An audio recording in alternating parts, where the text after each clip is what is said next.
All right, good afternoon, everyone. Can one of my colleagues help me with the Pledge of Allegiance? Can everyone stand and place their right hand over their hearts, please? Ready, begin. I pledge allegiance to the flag of the United States of America and to the republic for which it stands, one nation, under God, indivisible, with liberty and justice for all. Thank you, Commissioner Yola. All right, I'm gonna call the meeting to order at 5:30 p.m., March 19. Can I get a roll call, please? Chairperson Lovano, Present. Vice Chairperson Jimenez, Present. Commissioner Ulloa, Present. Commissioner Castaneda. Present. All right, thank you. Are there any corrections to the agenda at this moment? Chairperson, there are no corrections today.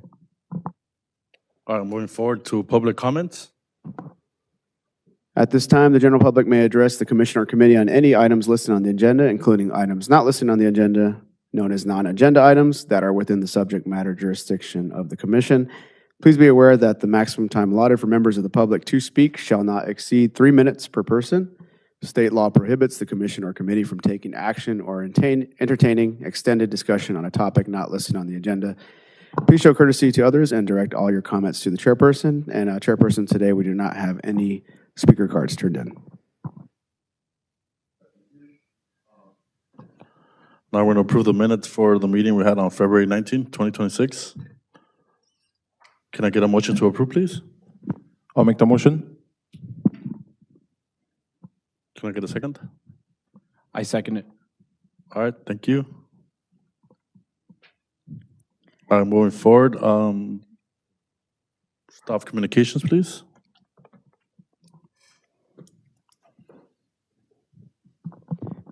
Chairperson, members of the commission, today we're proud to present some updates on some of the city programs and events going on, starting with our City Park Playground, and our senior analyst, Lori Aguilar, will begin that presentation. Well, so just to give a little recap, we did have a grand opening for our new playground at City Park this past Saturday, March 14th. Thank you all for attending and showing your support for that event. I just wanted to highlight some features of the playground. So this playground is designed to engage children in physical, cognitive, sensory, and social development. And it features 3 slides, bridges, and several climbers that promote balance and coordination. Additionally, the playground features an inclusive design and is ADA compliant. It consists of 4 ground-level play components, including a hand cycler, a ground-level climber, an echo chamber that provides an auditory sensory experience, and bongos to encourage musical play. Additionally, there are also 13 elevated components that are accessible by ramp transfer. So these components can be accessed through the playground's 2 transfer platforms, and it also features an Everybody Plays a Rise climber, which has a sure grip surface and handrails allowing for easier climbing, crawling, or scooting. And then lastly, I just wanted to highlight that the project was funded by LA County RPOC Measure 8 grant funds. And a thank you to our RPOC rep who also attended that event. And if there's any questions about the playground, we can take them at this time. Does anyone have a question? I do have a question. Regarding the playground, yeah, everything looked awesome. Of course, it's always nice to see something new in the city. I had one question. Someone actually brought up, is there any benches like for the parents or a cover area that's going to be built around there or something? Chairperson, no, at this time there are no benches in close proximity. There's a bench near the walkway and the, what you call a service road, the asphalt service road. That's the closest bench. All right, perfect. Thank you. All right, moving on. This kind of touches on the playground as well, so I'll be presenting item number 2 today, the park ADA improvements. So a few months back, actually in 2025, the Public Works Department awarded their contract for sidewalk and concrete repair, and big thanks to Caesar and the team in Public Works for also including some improvements to City Parks. So those improvements will begin starting Monday. We're going to show a couple of the images, and forgive the crudeness of the drawings here. There's what we did on Microsoft real simple artwork to show you where we're going to be doing some items. You'll see arrows. So at Grant Ray Park Field 3, in addition to all the new field renovations we did, we're going to do new concrete behind the baseball field dugouts. Those are areas that are typically worn. Parents sit in those areas. Teams get ready. People gather before next games type of thing there. So we're going to be covering those areas where it's hard to grow turf to have some concrete there. It looks nicer and also brings more accessibility to this baseball field. The new concrete slab will be the length of the dugouts up to the access gates on each side, and it will connect to the existing sidewalk. So again, providing more connectivity. Over on Field 2, kind of a larger scale project today, our park maintenance team was temporarily removing the bleachers behind these fields to allow for this new access. So we'll be connecting to the existing service road there on the north of your photo there, as well as connecting the walkways from the service road all the way to the parking lot as well. So new concrete will be installed north of the snack bar and behind the bleachers, as I mentioned. Reggie Rodriguez Park, adding a ADA compliant path into the playground. So this is an older playground that's essentially grandfathered in a sense, but we'll be adding an ADA path for future plans to replace this playground whenever the funding becomes available. So you'll see a path similar to the South City Park playground. Near the Reggie Rodriguez Community Center, this is more of a beautification effort. This area pictured here actually does not have any irrigation, never did since they built the building in 2001. So this area will be filled in with concrete for beautification purposes. Reggie, again, some more connectivity and a little bit of beautification. These are areas that are low, often covered by the trees and pine trees at Reggie Rodriguez Park. So turf does not grow in these areas, but allows for more pedestrian and fans to sit and watch the games in a more stable environment, as well as a cleaner look there with concrete there on the first base side. A new accessible walking path will be added at Reggie Park as well to connect the sidewalk that will go from the playground to the basketball courts. Chet Hollyfield Park, another beautification effort, but also provides a wider walkability and wheelchair access as well to the park restrooms. So the area just to the north of the restroom entrance will have new concrete installed where there's currently dirt. Some other accessibility ramps and driveways coming out into the basketball courts and to the general walkways at Chet Hollyfield Park. You'll see some ramps installed in the parking lot there, or from the parking lot into the park areas. Some improvements to the parking lot, not the entire parking lot, but the concrete that's busted up there where the trees are inside the center of the parking lot will have new concrete poured. Again, more accessibility behind dugouts like we did at Grant Ray Park, and Reggie will be adding this along the third base side. The first base side already does have that concrete, as you can see in the bottom photo, but the third base side doesn't have that continued concrete. Again, that allows for more folks to watch in comfort there. And again, these are areas that are under trees. There are irrigation heads in those areas, but we're not able to grow turf with all the shade. So that's provides accessibility, comfort, but also the beautification of the park. City Park Playground, we just talked about the new playground. So part of that, when we spoke on Saturday and the council and the mayor spoke about the project, we let folks know that Public Works would be installing a new ADA compliant path of travel from the parking lot. So that'll be starting on Monday as well. That'll include 2 paths of travel, one at the south end of the playground, as you can see at the bottom of the second photo, and one at the top.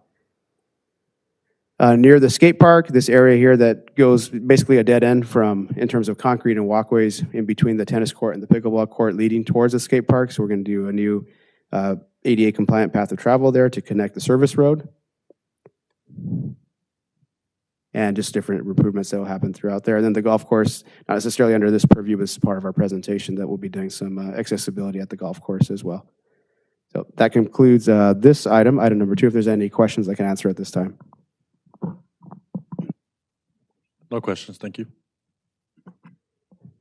Thank you, Chairperson. My last item for today is item number 3, Hollyfield Community Garden Update. So thank you to the Commission, Chairperson. You guys have been very patient with this project. We want to thank Public Works again for assisting us in taking this from the vision to the reality. So at the next council meeting, which is next week, they'll be having the award of a construction contract on the agenda. So we'll be able to start this project hopefully sometime by the end of May, and they're only looking at 90 days to build from what I'm told. So this community garden will definitely open before the end of the calendar year, but sometime in summer is what we're looking at.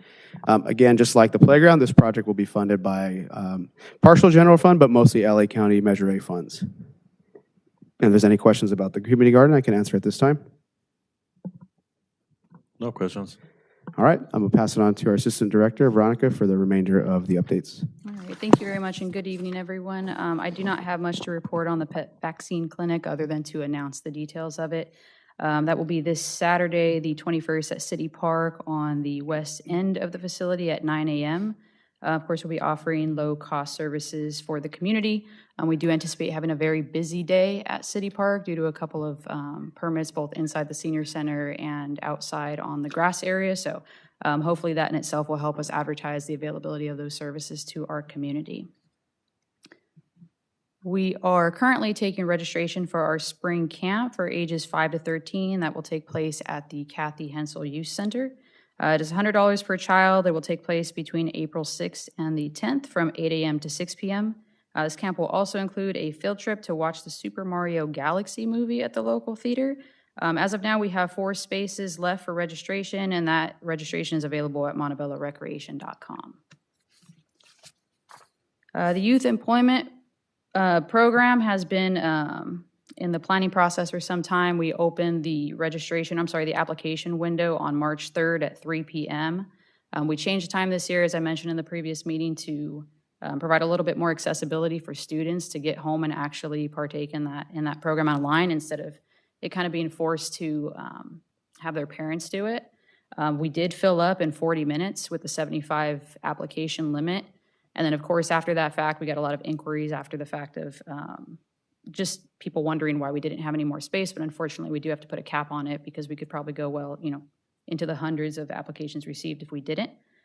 We do offer a pre-interview workshop for every applicant to just become a little bit more well-versed in interview processes, both in the preparation phases and the actual interview itself. We have interviews tentatively scheduled for the week of April 6th, and we're expecting to hire roughly 40 to 50 YEPs to support functions across the city, including several areas within our department. And lastly, we have our extravaganza event coming up next Saturday, the 28th at City Park. That event will take place at 10 a.m. and run until 2. Based on last year's numbers, we're expecting roughly 3,000 participants, but there's a good chance that we could exceed that number, so we're trying to prepare accordingly and hopefully not run out of supplies. Again, we'll feature the egg hunt as part of this event, crafts, face painting, a photo booth, food trucks, and additional activities for kids. I did want to mention that we have an adaptive, inclusive egg hunt this year, as we did last year. That'll take place at 10:30 in the senior center patio, and then we will begin the age-divided egg hunts at 11 a.m. Those will continue every half hour until 1 p.m. So if you are able to attend, we'd love to have you there, of course, and you're welcome to partake in those egg hunts to help us either distribute the candy and eggs or just engage with the community or welcome the group on the microphone if you wanted to do that as well. So we'll have a number of staff, including David and myself, to help kind of facilitate that day if you're able to attend. So we hope you can join us. And that concludes all of my updates for today. Other questions? All right, no questions. All right, thank you guys for all the information you guys provided. That's real helpful, and I'm glad that there's different things like the employment thing. So that's great. So we're gonna move forward to communications. Or orals from the. I have one, committee. Chairperson. Okay. Thank you, Chairperson. I do want to, as many, maybe direct staff, as we all know, this year we do celebrate our country's 250th anniversary of our independence. Maybe look at the possibility of doing a time capsule or anything related that the community can take part in. I know we're still a couple months away from Independence Day, but we could do that, Director, or see maybe the possibility of starting something like that and partnering up with the schools, our organizations, and see how we can take that forward.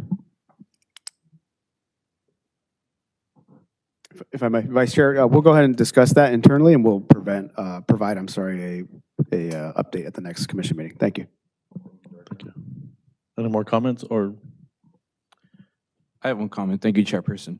I would like to inquire about getting new volunteer vests for park cleanup volunteer efforts. I was talking to a lot of volunteers during the park cleanups, and a lot of volunteers expressed sentiment about getting new vests if the budget allows for it. A lot of the vests are tattered. They're very used up. So I'd like to inquire about getting new vests, possibly. Excellent I appreciate you pointing that out, and I'm happy to hear that they're getting worn down. I guess it implies that we have a lot of volunteers, but we will definitely look into that and report back.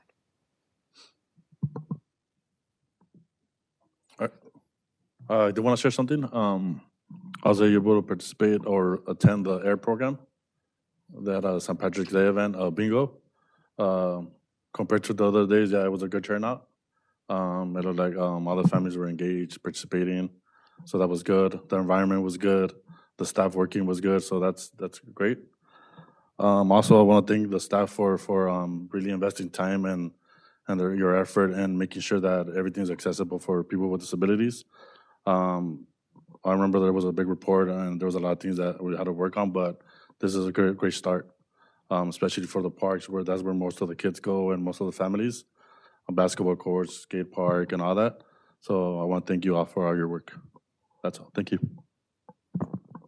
Thank you. And Chairperson, if I may, just one announcement noticing on the agenda, and we'll tie it to Parks and Rec because many mayors over the year have supported the Parks Commission. So we want to invite the Parks Commission to come out on Wednesday, March 25th, right before the City Council meeting at 5 p.m. In the lobby. No peeking because you guys are here after hours, but we have a wall of all the photos of the history of mayors. There's been 49 mayors to our best research that we could tell, and we're going to honor all those mayors. Some of the living past mayors are going to attend, and some old faces and some familiar faces for you guys to come meet and greet. So we want to honor all of our past mayors this Wednesday, March 25th at 5 p.m. In the City Hall lobby. So if you guys are able to come, we'd love to have you there. Thank you. All right, thank you. We're going to adjourn the meeting at 5:46. Thank you.